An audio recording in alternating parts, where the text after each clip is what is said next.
power of LinkedIn. Yeah. So use myself as a case study. I have developed 40 videos which I put on YouTube. Yeah. When I put up, and I spend days, perfecting it into 2 minutes, Yeah. 5 minutes. Yeah. Some of them I think are not bad. And some of the crappy ones I get, a lot more likes on Facebook, and the really good one I get less than a handful. Yeah. And I'm starting to question myself. What's wrong with me?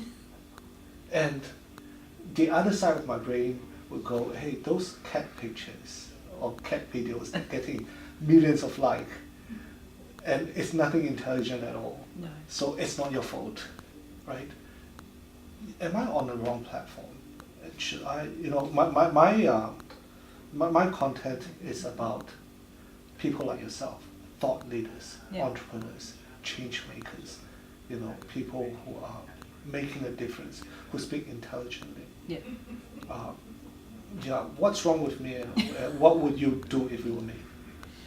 So you're not using LinkedIn at all for your videos? No. Okay. My memory of LinkedIn is a place, and that's when I registered. A place where I put up my resume. Yeah. For someone to look at.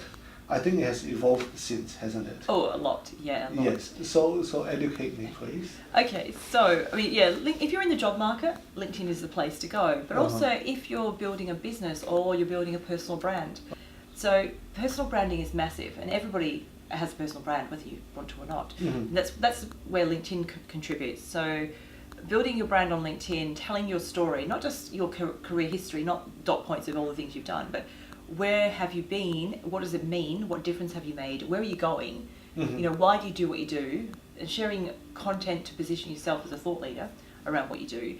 And if your thing is interviewing people and bringing them into the spotlight, then that can be your content. Mm-hmm. So the videos can be repurposed for LinkedIn. So LinkedIn's always way behind over the other platforms in terms of functionality. Is it by design?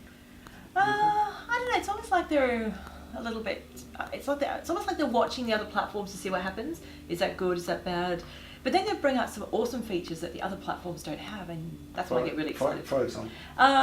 Well, for instance, one of the features I really love at the moment is Nearby. It's called Nearby. So it's driven by the mobile app. So if you're in an event and someone has to sort of tell people to turn it on, if everybody in the room turns on Nearby, so say you're at a conference, the MC tells the room to turn on Nearby, what happens is on the app you can see who's in the room, and it all starts popping up.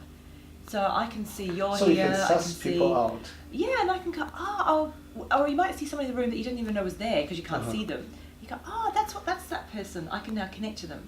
So that brings people together in the room. So that's, as I've just revealed, I love helping people connect. I love events. Mm-hmm. That's a brilliant feature. Other platforms don't have that. So that's something I love. But the feature that they sort of brought in late, and they're probably the last platform to bring in, is video, native video to the platform. Is there a restriction on the amount of time that you can? It's more about if you want to share video on LinkedIn. Previously, you had to have it hosted elsewhere, like YouTube, Vimeo, and you'd share the link. Now, LinkedIn doesn't like external links. Right. They don't want you to leave LinkedIn. So if you're sharing a link to a YouTube video, you're not going to get the same views that you have with native content. And text alone was performing best. But now they've got native video. So that's what I'm thinking. If you can repurpose your video on LinkedIn, so LinkedIn video, you have up to 10 minutes. That's maximum. Right. Now, I wouldn't advise to do that because no one has that attention span. No, I'd be going for a couple of minutes. Something. Yes. So if you've got a long interview you've done, you could piece it down into some little gems, little nuggets of info, and then use that over time. Because then you're bringing those people into the conversation. So with LinkedIn, you can at mention people. So say you're interviewing me, you could share the video, share why people should watch it firstly, at mention me, and then use the hashtags that are relevant to the content. Because hashtags index the content and help your audience see that content that they're interested in. Right. Yeah. So hashtags are another addition that they were there for a while, then they were removed, and now they're back. So it's that's the stuff I take notice of. I take notice of when like the other day on the app, the message icon had moved to the top right corner, and the next day it was back to the middle where it should be. So I've got a group of specialists where we knowledge share. So I go there and go, have you noticed this difference? Have you got this? And they look, no. So I must be in a beta testing group. They beta test live. So I just take note of things.